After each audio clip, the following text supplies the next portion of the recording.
Le vendredi, la grande table laisse place à la parole critique. Toutes les semaines, nous parlons de l'actualité culturelle avec des professionnels de la profession. 4 ou 5 objets de culture de part et d'autre du journal. On évoque avec enthousiasme et dans la belle contradiction des livres, des disques, des films, des bandes dessinées, bref, tout ce qu'on trouve en ce moment de beau divertissement, et on en trouve.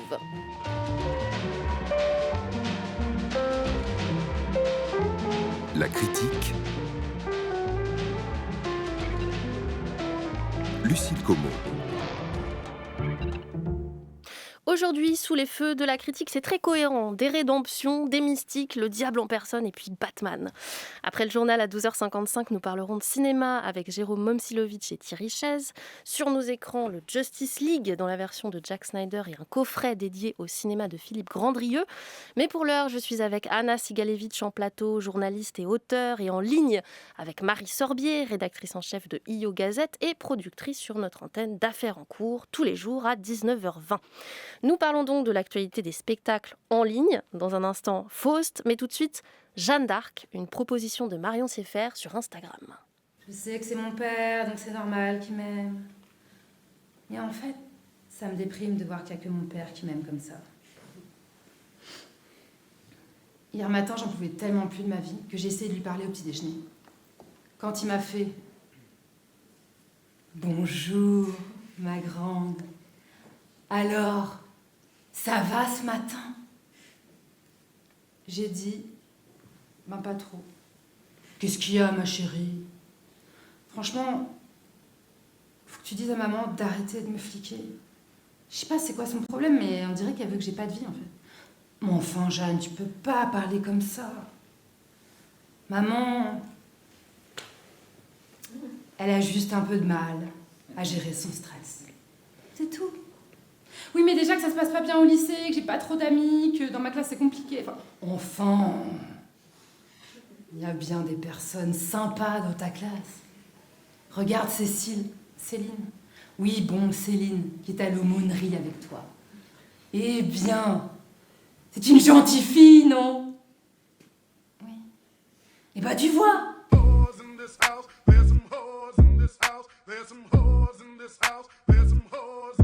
I said certified free, 7 days a week.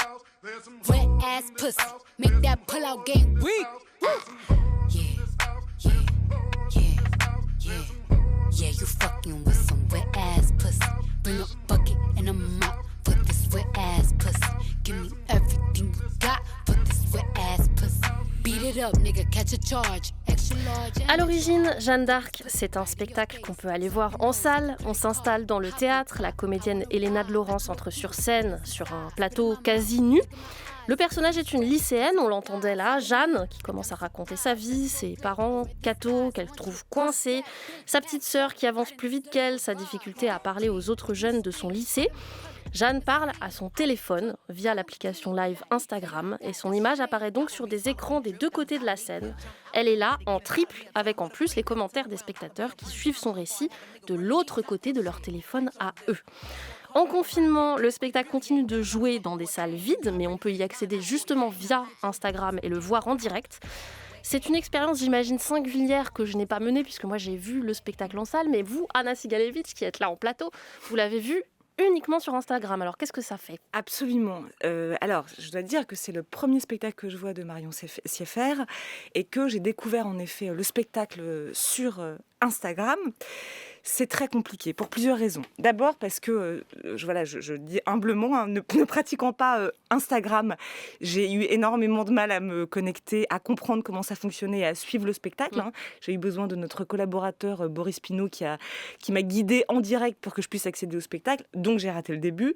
Donc déjà c'est très très énervant de rater le début d'un spectacle. Mais bon, c'est de ma faute, mais j'étais connectée à l'heure. Bon, en tout cas, voilà.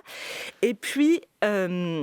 Alors, on pourrait dire que c'est le risque et le danger du spectacle vivant et c'est ce qui fait que c'est beau parce que le spectacle, en effet, est en direct et il peut y avoir des accidents, certes, mais en l'occurrence, pour moi, il y a trop d'obstacles pour que je puisse suivre le geste et comprendre et en tout cas ressentir le geste artistique. C'est pas du tout le spectacle que je remets en question, c'est vraiment la perception ma perception dans cette configuration, parce qu'il faut dire que voilà, il y a des moments où ça a coupé, il y a énormément de commentaires de gens qui apparaissent, qui sont, enfin, pour certains, hallucinants. Donc, c'est-à-dire hallucinant de vulgarité, de violence, de tout, de premier degré, où je ne comprends pas si ce sont... parce que je suis peut-être naïve et à côté de la plaque, mais je vous dis mon ressenti en toute honnêteté. Je ne comprends pas si ce sont des vraies personnes qui affichent des commentaires. On se pose aussi la question quand on est au théâtre. Voilà. C'est très, très, très étonnant. C'est très étrange. Jamais d'où ça parle. Voilà, d'où ça parle et à qui ça parle et à qui ça s'adresse. Donc il y a tout ça qui est mélangé parce que par exemple, ayant raté donc le début et la fin parce qu'il y a eu un bug, j'ai pu voir une partie de la captation. En voyant les gens qui se connectent sur la captation, je reconnais plein de gens du milieu théâtral que je connais, donc des vraies personnes, mais qui sont du milieu. D'autres où je ne comprends pas, donc il y a beaucoup de violence. Il y a des commentaires totalement basiques. Il faut dire qu'elle se met très, très en danger. On va en parler, voilà. Mais la comédienne, elle se dénude à un moment, elle danse sur la musique qu'on vient d'entendre, elle est très, très proche de sa caméra, donc on voit absolument tous les défauts de son visage. Elle donne matière à ce type de commentaires. Exact. Elle s'expose, elle s'exhibe, vraiment. Complètement. Mais alors voilà, pour moi, ce qui a été vraiment compliqué, c'est que j'ai très envie de le voir en vrai, ce spectacle, et j'irai le voir en vrai, dès que possible. Mais là, en fait, dans la configuration que j'ai vue, bizarrement, en fait, il y a quelque chose pour moi qui sonne faux. Enfin, je vais y revenir, mais finalement, le contexte originel, pour moi, devient artificiel, vous voyez ? Je vois très bien ce que vous voulez dire, mais je pense que c'est assez propre au spectacle de toute façon. D'accord. Mais bon. Marie Sorbier, quelle est votre impression à vous, qui l'avez vu en vrai aussi, vous, au théâtre, disons ? Moi, je l'ai vu en vrai et donc via Instagram en même temps qu'Anna, d'ailleurs le même soir. Moi, je trouve que c'est un objet totalement fascinant. Alors, j'avoue aussi que je craignais un peu de passer ces 1h30 sur mon téléphone, sur un live Instagram. C'est quand même un procédé que j'ai pas non plus vraiment l'habitude de faire sur un temps aussi long. Mais j'ai tellement été happée par le présent de la représentation. C'est vraiment ça, moi, qui m'a marquée. C'est-à-dire qu'on est au présent. C'est pas une captation, c'est pas non plus un live comme on peut en avoir, où les pièces de théâtre se jouent dans une salle vide et puis nous, on est de l'autre côté de l'écran. On est alors doublement au présent parce que Elena de Laurence ou Jeanne d'Arc, elle est là en face de nous, elle est vraiment en train de jouer.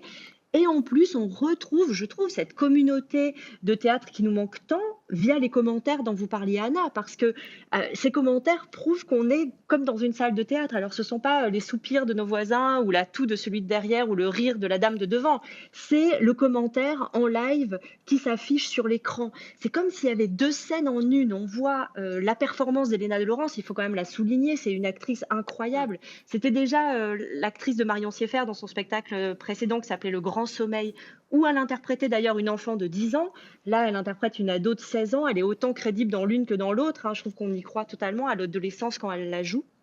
Donc, on voit cette performance de très près, en effet, parce qu'il y a un art du cadrage absolument incroyable. Enfin, on y reviendra peut-être. Et en même temps, ces commentaires de gens. Alors, en effet, comme vous, Anna, moi, j'ai reconnu des pseudos ou des gens du milieu que je connais. Donc, je voyais des spectateurs, disons, de théâtre aguerris. Et puis d'autres qui, je crois, étaient un peu là par hasard. En tout cas, c'est l'impression que j'avais. Et qui commentaient le spectacle, non pas comme un spectacle, mais comme, en effet, une ado qui pourrait parler devant son téléphone toute seule dans sa chambre et qui raconterait ses malheurs, le problème de l'intimité, le rapport avec les parents, le rapport avec sa sœur, avec le lycée, enfin toutes les problématiques qu'on peut avoir quand on a 16 ans. Et j'avais l'impression, alors est-ce que c'est fake ou pas, ça je ne peux pas dire, mais j'avais quand même l'impression qu'il y avait des vrais gens qui étaient là derrière et qui commentaient avec empathie ou violence les faits et dires de Jeanne, donc du personnage en train de s'exprimer derrière cette caméra. Et tout ça en même temps, j'avoue que je n'ai pas bougé, j'avais même une crampe au bras à force de tenir mon téléphone devant moi comme ça pendant 1h20, parce que j'ai été totalement, mais un peu sidérée parce que j'étais en train de voir. J'avais l'impression de voir une forme inédite de théâtre qui, pour une fois, représente... Enfin, j'avais l'impression que c'était du théâtre en vrai. Oui, j'allais rebondir sur ce que vous dites et puis peut-être vous relancer, Anna, vraiment sur le contenu, au-delà peut-être de la forme. C'est un texte qui, en fait, est assez classique et qui a recours à des ressorts dramaturgiques du théâtre classique, le retournement, le suspense, le fait de jouer plusieurs personnages, la tirade. En fait, on est aussi en milieu familier, je trouve, quand on regarde Jeanne d'Arc. Anna ? Oui, on est en milieu familier, mais ce que dit Marie, je l'entends et j'aurais aimé ressentir la même chose. C'est vrai que par ailleurs, j'ai pas décroché, hein, je suis restée 1h30. Le mot sidération est assez C'est juste, je trouve, en effet. Sauf que moi, j'ai eu l'impression de jouer à la spectatrice face à une actrice. Je suis absolument d'accord avec vous, Marie. Époustouflante, hein, elle a un corps, cette fille, elle a une présence, elle a une étrangeté et elle a une liberté dans sa façon de s'exhiber, mais au sens noble, hein, vraiment, elle est incroyable. Mais pour moi, elle joue à l'ado, racontant son quotidien comme le font, pour le coup, pour de vrai, des millions de jeunes sur les réseaux. Et alors, peut-être qu'un spectacle comme celui-ci, je ne sais pas, je ne peux pas le dire, produit sur une scène de théâtre un tout autre effet, mais là, remis, si je puis dire, dans son contexte original, eh bien, une ado qui se raconte sur Instagram, c'est assez banal et commun. Et pour moi, il n'y a que l'artifice qui ressort et pas la vérité d'un personnage. C'est intéressant d'ailleurs, parce que le théâtre, c'est l'art du faux.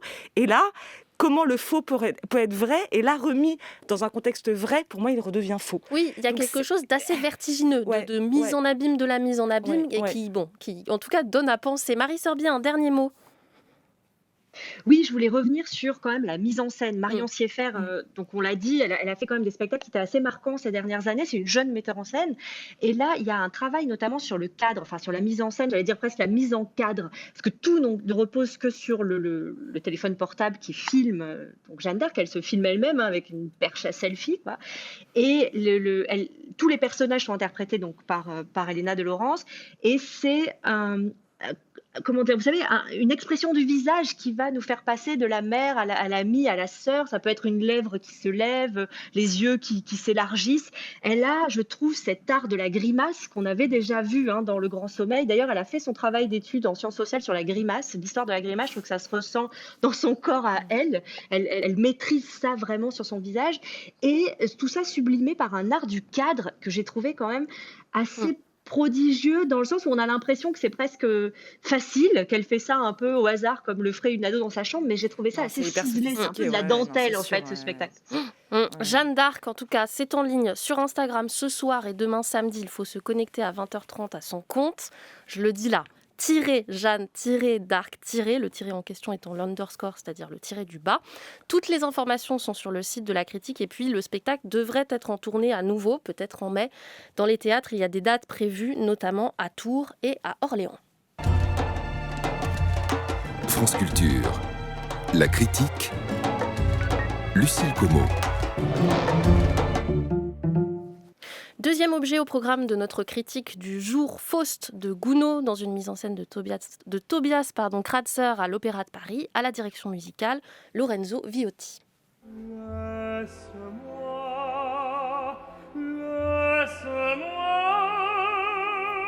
contempler ton visage. Laisse-moi contempler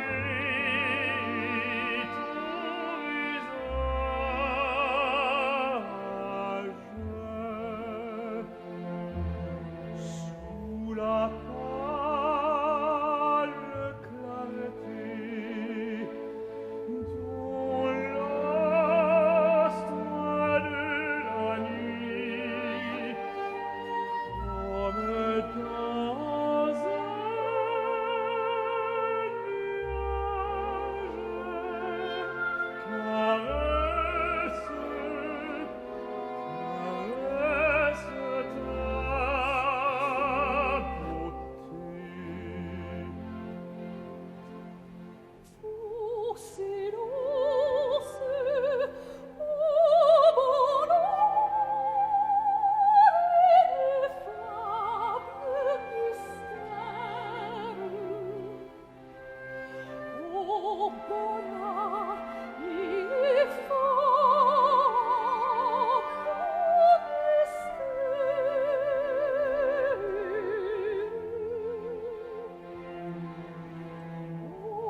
Le docteur Faust est vieux, mais il veut encore profiter de la vie et notamment séduire Marguerite, tendre jeune fille voisine. Désespéré, il en appelle au diable, sitôt dit, sitôt fait.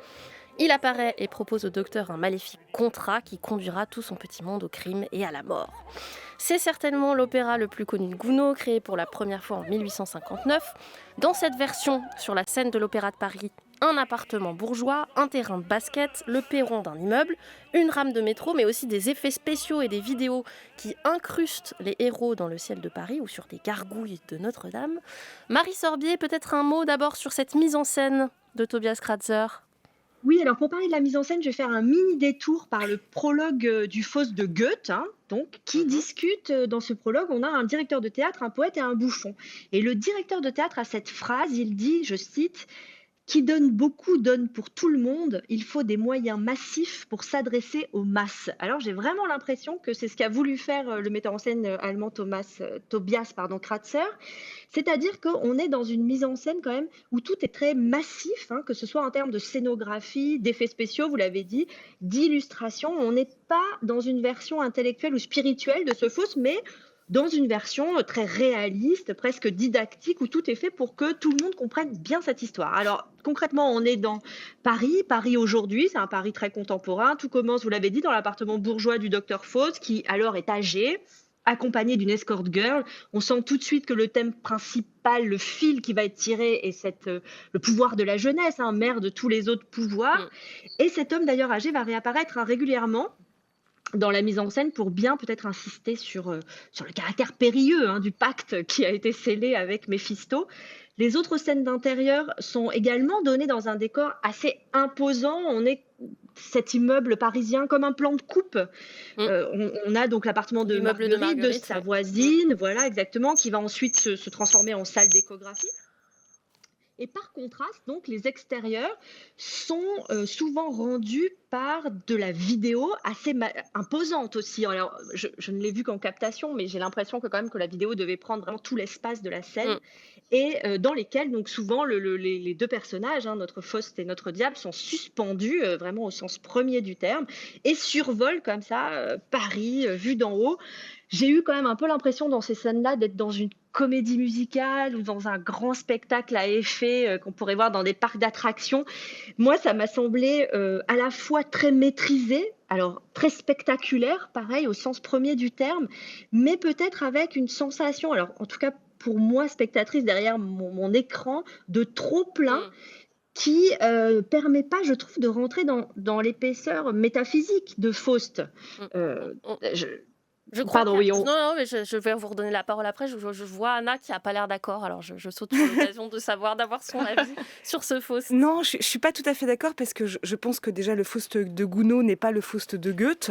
Il est vraiment très différent et que le Faust de Gounod, je pense que c'est un opéra très compliqué à monter parce que c'est vraiment le grand opéra du 19e qui peut quand même être un peu pompier, un peu lourd, un peu massif. Le côté métaphysique, il n'est pas évident, pas ni au livret, ni au répertoire, ni pas du tout évident dans celui de Gounod, effectivement. Et moi, ce que je trouve justement intéressant dans cette mise en scène de Tobias Kratzer, c'est qu'il ne rejette pas totalement le côté grand opéra du 19e. Donc oui, il y a du spectaculaire, comme vous le dites, Marie, il y a des choses qui sont un peu massives, etc. Mais je pense que ça fait partie, en fait, de ce que propose Gounod et que c'est juste. Et en même temps, il évite le côté, pour moi, pompier, qu'on a quand même vu beaucoup dans des mises en scène. C'est compliqué à monter, ça va dans tous les sens. Et puis, il y a effectivement plusieurs registres. Et je trouve que Tobias Kratzer les embrasse tous, c'est-à-dire à la fois une forme de réalisme, même de trivialité. De naturalisme. Et un côté fantastique. Je pense que la transposition est très compliquée aussi pour un opéra comme celui-là. Et que là, pour moi, tout ce qu'il raconte est juste. Voilà, je vous dis franchement, c'est vraiment pas un de mes opéras préférés, mais je l'ai regardé de bout en bout avec un intérêt, une curiosité pour toutes les scènes à venir qui n'a jamais cessé dès l'acte 1. Parce que je trouve que ce qu'il fait, par exemple, à l'acte 1, si je peux raconter un tout petit peu, je trouve que c'est vraiment très, très intéressant parce qu'on a donc un vieux Faust muet qui a perdu sa voix. Qui est interprété par un acteur, qui est Jean-Yves Filot. Absolument. Et on a Benjamin Bernheim, qui est donc le ténor qui est à l'avant-scène à Jardin, donc hors cadre, et qui chante. Alors oui, c'est une idée bonne, mauvaise, etc. Peu importe. Simple. Sauf que ça, en fait, ça produit quelque chose. C'est comme si ce vieux Faust n'avait plus de voix et qui retrouvait la jeunesse qui était en lui sans une transformation et une métamorphose ridicule, mais juste avec l'entrée de Benjamin Bernheim en scène. Et quand, tout d'un coup, Benjamin Bernheim chante « À toi », normalement, c'est à Marguerite parce qu'il y a l'apparition de Marguerite. En fait, c'est à lui-même. Et je trouve qu'il y a quelque chose à la fois de spectaculaire et de très intime qui se joue de bout en bout. Bon, moi, j'étais très emballée, je dois dire. Parlons je rebondis sur le nom que vous venez de citer, qui est Benjamin Bernheim, qui est le ténor qui interprète Faust et qui a c'est écrasant sa présence dans la partition de Gounod. Il est presque de tous les actes, il a énormément de parties. Qu'est-ce qu'on en pense de Benjamin Bernheim, qu'on a découvert finalement, en tout cas pour ma part, assez récemment et que je trouve incroyable quand même. Incroyable, mais incroyable. Oui, alors, c'est étonnant. Moi, je l'ai découvert il y a quand même un petit moment, d'abord dans La Bohème il y a quelques années, puis ensuite dans Manon, puis ensuite dans Traviata. Non, d'abord dans Traviata, puis ensuite dans Manon. Enfin, voilà. Son disque, il est sorti un premier récital absolument. C'est un ténor qui est somptueux parce que c'est un ténor qui peut embrasser tous les registres vocaux. La tessiture est dingue. Très grande facilité, on a l'impression. Les aigus sont complètement épanouis, en voix mixte, c'est sublime ce qu'il fait. Il est hyper musicien, la ligne est superbe. Non, franchement, je peux que être superlatif parce qu'il est extraordinaire. C'est très très rare un chanteur qui a comme ça, un ténor qui a des graves qui sont très très beaux, un timbre qui est moelleux, qui n'est pas du tout de fer, un timbre vraiment rond et chaud et cette aisance dans les aigus. Il est extraordinaire. Marie Sorbier, un mot peut-être justement sur la musique et puis sur l'interprétation en général, pas seulement musicale d'ailleurs, des personnages principaux, des interprètes principaux. Alors là, je suis vraiment d'accord avec Anna sur le ténor qui est assez incroyable. J'allais dire que ce Faust manquait de spiritualité, mais que vraiment le seul endroit où je l'ai trouvé, c'est vraiment dans les voix. Et d'ailleurs, dans le casting complet, j'avais presque l'impression, à des moments, pour m'enlever ce côté trop massif, de fermer les yeux et de les écouter. Et là, il y avait quelque chose de céleste. Les voix étaient reliées pour le coup au spirituel. Et ça fonctionne là vraiment bien dans la profondeur de ce que peut vouloir dire ce Faust. Dans l'interprétation, alors c'est toujours pareil, je trouve que l'opéra filmé nous permet de voir les visages de très près, ce qui n'est pas le cas quand on est dans une salle d'opéra.